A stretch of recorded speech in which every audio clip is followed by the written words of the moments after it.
fastest way to grow an e-commerce brand in 2025 has nothing to do with Meta, Google, TikTok, user-generated content, or the next best AI tool. Most brands are wasting thousands on chasing the newest trends. But there's a much simpler approach to this that's generating millions of dollars of revenue for our own clients. And it allows them to grow the e-commerce brand a lot faster and way more profitable. It's all about creating systems to capture website traffic, turn them into loyal customers, and maximize their customer lifetime value, all through email marketing. And don't get me wrong, Meta ads, Google ads, TikTok ads, they all have their place in getting more website traffic to your store and acquiring first-time buyers. If you're only focusing on those flashy acquisition channels without optimizing the backend of your marketing, what some might call the boring stuff, aka email marketing, you're leaving enormous profits on the table. In the past 5 years at Magicianly, we've helped more than 50 e-commerce brands generate over $300 million in sales using this balanced framework that 90% of the Shopify stores are missing out on. While everyone is hyper-focused on expensive ad platforms with diminishing returns, I'm going to show you how to build a sustainable revenue machine, actually lowers your cost per acquisition and maximizes your customer lifetime value, so you can have faster and more sustainable growth with your e-commerce brand. So let's dive into it. So let's first talk about the problem for e-commerce brands in 2025. So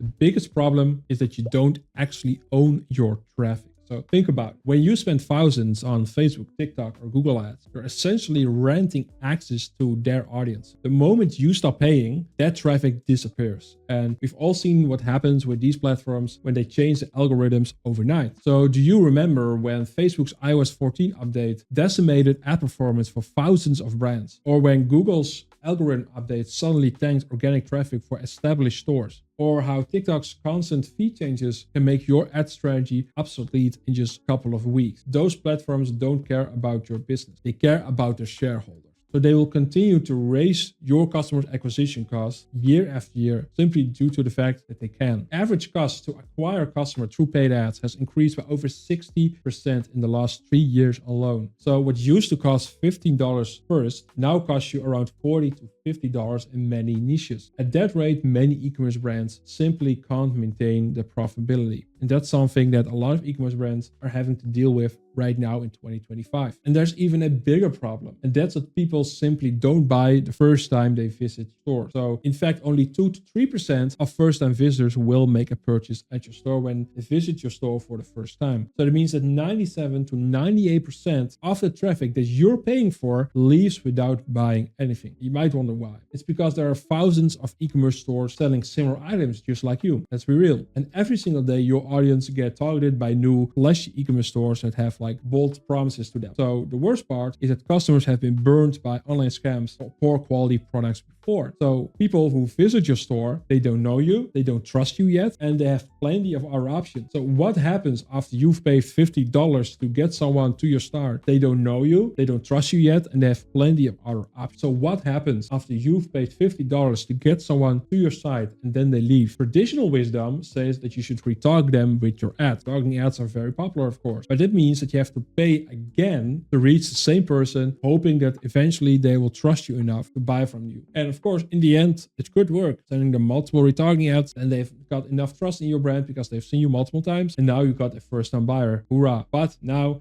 you've paid like a ton to acquire a first-time customer, and that for most e-commerce brands is just not profitable anymore in 2025. So you don't want to be this type of e-commerce brand, at least if you want to grow fast and profitable. So the cheaper and better solution would be to utilize email marketing, because it's way cheaper than running ads or even retargeting ads. And with a good pop-up form, you can convert 8 to 12% of your website traffic into email subscribers. And you can build trust over days or weeks with valuable content that you can send to them at a penny of the cost compared to retargeting ads. And you're not at the mercy of constantly rising retargeting costs. So an algorithm change is not going to impact your business as much would happen if you don't run email marketing. So you can also lower your cost per acquisition immediately and increase your customer lifetime value in the long run with email marketing. So this is a much better way to grow your business in a profitable way. And before I dive deeper into exactly how to build your email marketing system, I want to offer you something valuable right away. I've put together a full free course on e-commerce email marketing that walks you through everything that you need to know. It's completely free and you can download it using the link in the description description. So make sure to check it out. It's a full course, completely for free. Now, if you want to build an effective email marketing system for your e-commerce brand, you'll have to focus on these 4 things. First of all, you need to pick the right email sending provider. You need to grow your email list. You need to build a system of automations to retarget people in every phase of customer journey. And you need to make a campaign strategy that doesn't just rely on giving away discounts all the time. So let's get into those 4 steps. So let's start with the first step, and that's picking the right email sending provider, aka ESP. So an ESP is the software that allows you to store email addresses, to create campaigns, to build automations, and to actually send emails to your customers. So for e-commerce specifically, you need an ESP that can integrate deeply with your Shopify store, can track customer behavior and the purchases. It can segment your audience based on their actions. It can create sophisticated automated sequences, and it can provide detailed analysis based on their performance. And after testing virtually every platform on the market for our own clients, I can confidently say that Klaviyo is the best ESP on the market for e-commerce brands now. And Klaviyo was built specifically for e-commerce, so it connects directly to your Shopify store and pulls in all your customer data, their purchase history, and website behavior. So it's just the #1 ESP on the market for e-commerce brands. And yes, Klaviyo is more expensive than basic options like MailChimp, for example, but trust me, used MailChimp extensively in the past, and while it's fine for like simple newsletters, it's just not built for e-commerce, and I would definitely not recommend it. And if you really don't want to use Klaviyo for some reason, there are a couple of alternatives that are worth considering. First of all, SendLane, which is kind of a newer platform that's showing a lot of promise with good e-commerce features, but it's kind of new. It's not as grown up as Klaviyo, but still it is like an interesting option if you really don't want to use Klaviyo. Another option is Yappo. They have solid email capabilities as well, and could be very interesting, especially if you're already using one of their other products, which they have. But honestly, I would still recommend Klaviyo 9 out of 10 times, or probably 10 out of 10 times. Getting started with Klaviyo is pretty straightforward. You just have like a simple integration with Shopify, and their support team is excellent at helping with the initial setup. So you just create an account at klaviyo.com, and you connect it to your Shopify store through their app, and you import any existing customer emails that you already have. So that's it. And the basic setup just takes you less than 10 minutes, like literally less than 10 minutes. So don't overthink this step. Just get Klaviyo connected to your Shopify store so you can move on to the more important stuff. The second step is to grow your email list. So once you have the right platform, it's time to focus on building your email list. The good news is that you don't have to start from zero. If you're already running an e-commerce store, already have like a valuable assets, which is your existing customers. So you can export emails from your previous ESP or directly from Shopify if it's stored in there, as long as those customers have consented to receive marketing emails. That's of course important that they have given their consent before. And this already gives you like a good starting point with email subscribers already know and trust your brand, which is of course really important. And from there are 2 main ways to consistently grow your email list. First thing is that you want to make sure that you get post-purchase opt-ins, that you set it up correctly. So this is just simply the checkbox that people will see during the checkout phase that allows customers to subscribe to your marketing emails. Since these people are already purchasing from you, they're some of your most valuable customers. Since you want to make sure that they will come back to your store, and you can turn them into a recurring customer. In Shopify, this option is enabled by default, but double check to make sure it's turned on in your store settings. Now, second and most importantly is that you want to implement high converting sign-up forms on your website. Because remember, 97% to 98% of your website traffic won't buy on their first visit. So capturing the email address should be a priority for you at this point. The most effective approach is a well-designed pop-up form, as we call it. So a well-executed pop-up form should convert 8 to 12% of your website traffic into email subscribers. So that means that if you have 10,000 daily unique website visitors, you can get 800 to 1200 new email subscribers every single day. So that's a really fast way to get email subscribers on your email list. And here's just an example of a high converting sign-up form. So we first have this micro commitment step, as we call it, where we say you've got a mystery discount and people can click claim my deal to go to the next step, or they can click on no thanks, I'll rather pay full price if they want to exit this pop-up form, which they don't want to do, of course. When they click on claim my deal, they'll get this page where we say claim your mystery discount, enter your email here, claim my deal, or no thanks, I already pay full price if they want to exit again. Once they click claim my deal, we got their email address and they're on our email list. Yeah, you can select like different settings in terms of timing. We always like to turn on exit intent on desktop. On mobile, we like to turn it off. Time delay after 6 seconds, it will show, or after they've scrolled 60% on the page that they are. So those are like like the basic settings that we like to use. If you want to have like an in-depth guide on how to build a high converting sign-up form, I got 2 videos for you. First of all, a full in-depth Klaviyo sign-up form tutorial that shows you from scratch how to create this type of forms. I also have like a quick tutorial in 12 minutes. I'll show you how to create a high converting sign-up form as well. So that's like a shortened down version too. So make sure check my YouTube channel for these 2 videos. I'll make sure to leave some links to those videos in the description below. Now we need to set up your automations, aka revenue on autopilot. So let's talk about automations, or as they're called in Klaviyo, flows. That's the name that we use in Klaviyo. So automations are email sequences that trigger automatically based on specific customer actions or behavior. So for example, if someone is adding a product to the cart but then leaves the store, that's a trigger. Then we can retarget them with a cart abandonment reminder. And the great thing of email flows is that they're running 24/7 without you having to lift a finger. So they're truly generating revenue for your brand on autopilot. Once it's set up, it will run on the background and it will generate revenue for your store. And there are 8 email flows that I would recommend for you as a Shopify store owner. First of all, we have the welcome series flow, which will be triggered when someone joins your list. So when they've signed up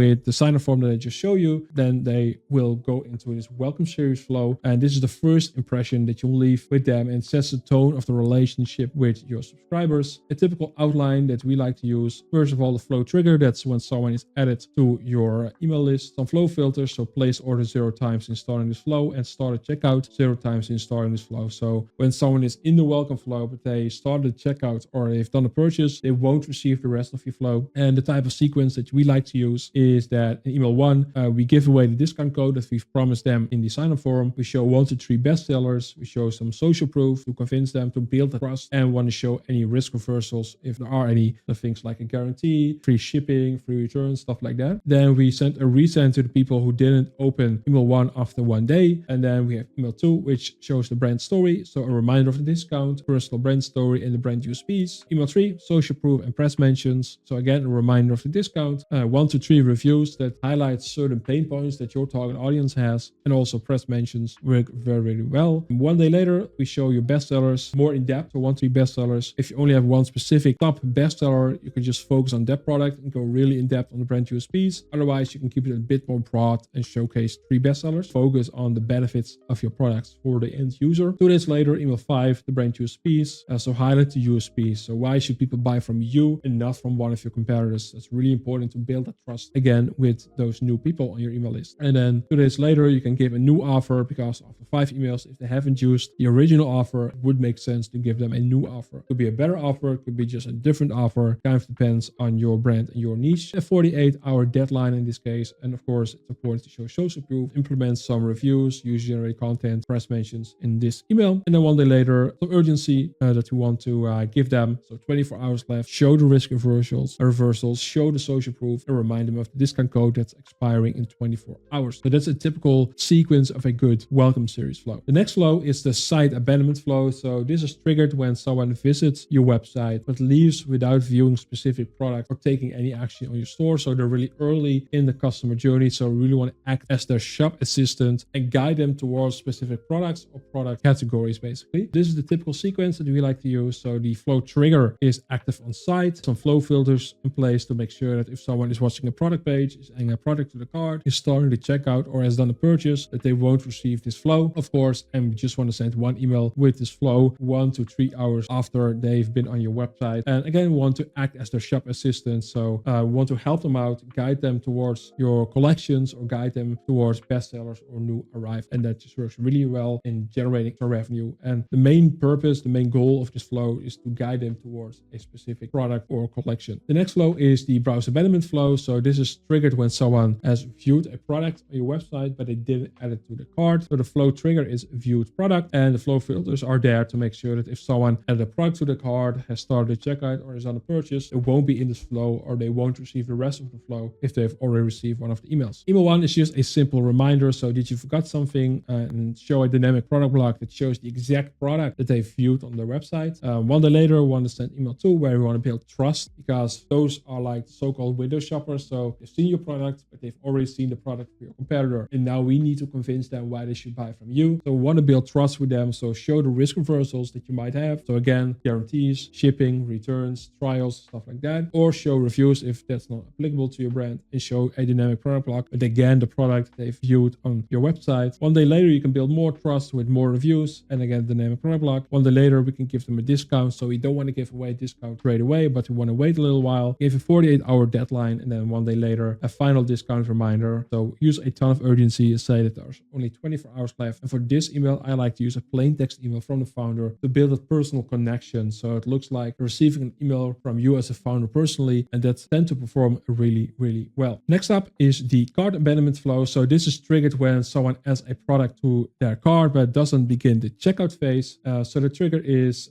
added to cart, flow filters, placed orders 0 times installing the flow, checkout started 0 times installing the flow, and has not been in the flow in the last 30 days. So this is a really important flow. Email 1 is just a simple reminder that seems to perform really, really well. And we also want to show the risk reversals. Email 2, build trust. Email 3, show the brand USPs. Email 4, show customer reviews. Email 5, we want to give a discount. So the first 4 emails are 0 discounted. Email 6 is a reminder, again, in a plain text format. So kind of similar to the browse abandonment flow with just an extra email in it because we want to squeeze out the most of this high intent audience. And the same sequence is what we like to use with the checkout abandonment flow. Difference between cart and checkout abandonment is that for the cart reminder, people have added a product to the cart, but they didn't start the checkout. With the checkout abandonment flow, people did start the checkout, but they didn't complete it. So they haven't done the purchase yet. So 2 different flows. You should have both. And this goes wrong all the time. Make sure you have both. Next flow is the post-purchase flow. So this is triggered after someone has made a purchase at your store, and this builds the relationship and encourages them to repeat purchases at your store. So a typical sequence looks like this. So the flow trigger is placed order, flow filters placed order 0 times installing this flow, and canceled order 0 times installing this flow. So if someone has canceled the order, they won't receive this flow or the rest of the flow. And if they've done another purchase, they won't receive the rest of the flow, of course, but then they will re-enter based on the new status. We always like to make a split between first-time buyers and returning customers and send them a different email 1 because we want to treat them in a different way and want to acknowledge if they've done multiple purchases at your store, of course. And the goal at the beginning of this flow is to cross-sell different items and to make them excited for their delivery, and want to keep them up to date on that. We want to share how-tos on how to use your product, and after that we want to push for your social media to get them into your ecosystem. We want to push your loyalty system if that's applicable, and at the end of the flow you can do like a personal check-in from the founder where you say, hey, did you receive your product? Do you like it? Did you got any feedback for us? And you can try to cross-sell them with different items, and that's an email that works really, really well because it makes them build a connection with your brand, and it works really well to get them returning customer for your brand. Next up is the customer win-back flow. So this is a flow that will be triggered when a previous customer has to purchase again within a certain time frame, typically 60 to 90 days since the last purchase. So the goal of this flow is to make sure that they will come back to your store and that they will buy again. So typically what we like to do, email 1 is a we miss you angle email. So we want to highlight like new arrivals at your store, company updates that are applicable. Email 2 focuses on new arrivals again, no discounts yet. Then email 3 and also email 4 can give away discounts. And then you can also have like another reminder, email 5, which is like a plain text format. So we don't want to give away discounts straight away. An alternative way could be to showcase your customer loyalty system in this flow as well. That sometimes can help as well. Finally, we have the sunset unengaged flow. So this is triggered when subscribers haven't opened or clicked your emails for a long period. And our goal is to make sure that you can re-engage them before removing them from your email list. So we want to send one plain text email from the founder and ask them, hey, do you still want to receive our emails? And we want to give them the option to update the preferences. And if after 5 emails they haven't opened this email and they haven't opened an email from you in the last, let's say 120 days, we want to create a profile property, as they call it, and we're going to tag them as unengaged. Then we can make a segment of people with the tag unengaged. Then we can suppress that segment so you pay less Klaviyo cost. It will lower down your active profiles, and then your Klaviyo plan can go down. So a really important flow to have to push email deliverability and to lower your Klaviyo billing. And I got a full course on this, on how to set up all these flows, all these core flows with email examples, the exact structures and how-tos. So make sure to check that video as well on my YouTube channel. I'm gonna make sure to leave a link in the description below to watch this video. Next up is to build a campaign strategy. So great, you've got your ESP set up, you've got your list growth going, and the next step is to build a campaign strategy. So you've got your ESP set up, Klaviyo, you've got your list growth going, you've got your automations going that are generating revenue on autopilot. So what's left? A solid email campaign strategy. And campaigns, just if you don't know, are one-time emails that you can manually schedule and send, or segments of your list on specific dates. So think of them like traditional newsletters. You can decide when to send them, who receives them, and what content they contain. So you schedule them, you hit send, and everyone gets the same message at the same time. That's what email campaigns are. So this is different from flows or automations, if you will, which are triggered by specific customer behaviors and run automatically. The biggest mistake that we see e-commerce brands make is that they're only sending campaign emails when they have a sale or when they have a new product. So this trains subscribers to ignore your emails until you're offering a discount, which is terrible for your profit margins. So you don't want to be that brand. So what really is important, first of all, how often should you send email campaigns? And we've tested this extensively with over 50 e-commerce brands in the past 5 years, and the best sending frequency might surprise you. So first of all, sending 1 to 2 times per week, that's not the optimal frequency for e-commerce brands. E-commerce brands often think that when you're emailing less frequently, subscribers won't see their brand as spam. But here's the truth. With this sending frequency, your subscribers are actually more likely to forget about your brand. Your emails will feel like spam to them. And why is that? Because your audience is getting a flood of emails every single day. So if your competitors are emailing your audience 3 to 4 times a week, for example, they are the ones that are staying top of mind, not you, because you're only sending once, twice a week. So when your emails show up just once or twice a week, it's much easier for your subscribers to overlook your emails and to forget about your brand altogether. So sending emails only once or twice a week is not enough. They're relevant in today's crowded inboxes. Then sending 5 to 7 times a week. This approach, where e-commerce brands send emails 5 to 7 times a week, is also quite common, and we see it a lot. Don't do this, because it will annoy your audience and likely lead to a higher number of unsubscribes, which is something we don't want. Overloading your subscribers with daily emails increases the risk of email fatigue, as we call it, where people would stop engaging with your emails altogether. And the short-term gains might seem great, but over time it can damage your email list, can damage your email delivery by reducing the engagement and hurting your deliverability rates. So the sweet spot is to send 3 to 4 times a week. That's the perfect balance. You're hitting the ideal frequency to stay top of mind with your audience. You're maximizing your revenue potential without overwhelming them with your emails. So 3 to 4 times a week. Next up, what to send. Because now you know you have to send 3 to 4 emails a week, but what do you want to email them? So in general, email campaigns fall into one of these 7 categories. So promos/special offers, holidays/special events, product launches, product highlights with different kind of angles that you could use, social proof like reviews, user-generated content, press mentions, influencers, etc. A value-based email, so you blog, articles, how-tos, company updates, so brand USPs, development, stories, stuff like that. So typically it always falls into one of these 7 buckets. And you want to make sure that you create a healthy mix of these type of emails in your campaign calendar. You don't just want to rely on promotions and special offers, because of course they can drive revenue for your brand, but no one likes to receive constant buy now emails. That's just annoying. So overdoing promotions can make your brand seem needy, and it will actually create something that we call sales resistance. And that's not what you want with your e-commerce brand. So we don't want that. So yeah, make sure that you have a healthy mix of emails. So don't use too many discount emails. It's simple. You want to focus on delivering value, entertainment, and keeping your emails short, sweet, and easy to digest. Keep in mind, people are busy, their inboxes are full, and their attention spans are short. And we can thank TikTok for that. So you need to make your content quick, engaging, and valuable. So what kind of non-discounted email campaigns should you use? So here are a few types of campaigns that you could send. So testimonials, user-generated content, press mentions, media publications, blog/article highlights, research highlights, myths debunked, frequently asked questions, trending products, best-selling products, new arrivals, products that have been picked by your staff, products that are back in stock, bundle promotions, the essentials that people need, a gift guide, the gift yourself angle, which works really, really well, a feature highlight, a benefit highlight. Always make sure to only highlight one feature, one benefit per email, and really dive into that specific thing. Us versus them angle. So why should people buy from you and not from your competitors? The problem solution angle, the before after angle, behind the scenes, how to use your product, how's your product made, tips and tricks on how to use your product, sneak peek, recent developments, the brand USPs, the brand story, founder story, meet the team, and of course we got your typical holiday emails. So as you can see, there are a lot of types of email campaigns that you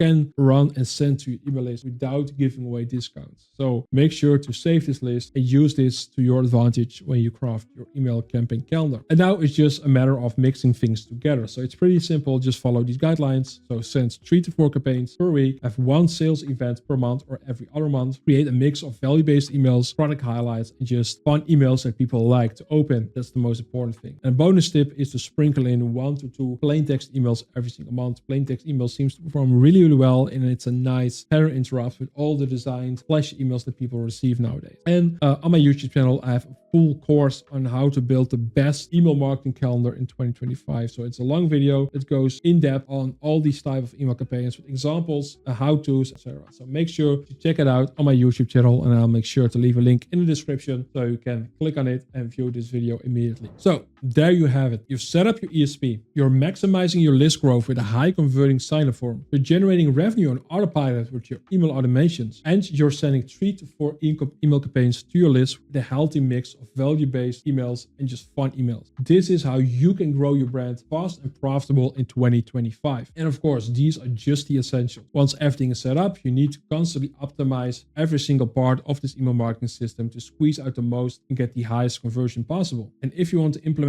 everything that we covered today, you can download a free course on e-commerce email marketing, a full course that has over 275 pages, a full course that I made for you that you can download for free by clicking on the link in the description. And it contains all the information with email examples, video tutorials, and stuff like that to help you out building this email marketing system. And if you're an e-commerce brand who's doing over 50K per month of revenue and you're looking for an expert who can help you out with your email marketing, make sure to book a free strategy call with myself via the link in the description, and we can have a chat to see if we can help you out with your email marketing and grow your business in a profitable way. And if you found this video helpful, make sure to leave a thumbs up and subscribe to the channel for more weekly content on e-commerce email marketing. Thank you for watching this video, and I hope to see you in the next one.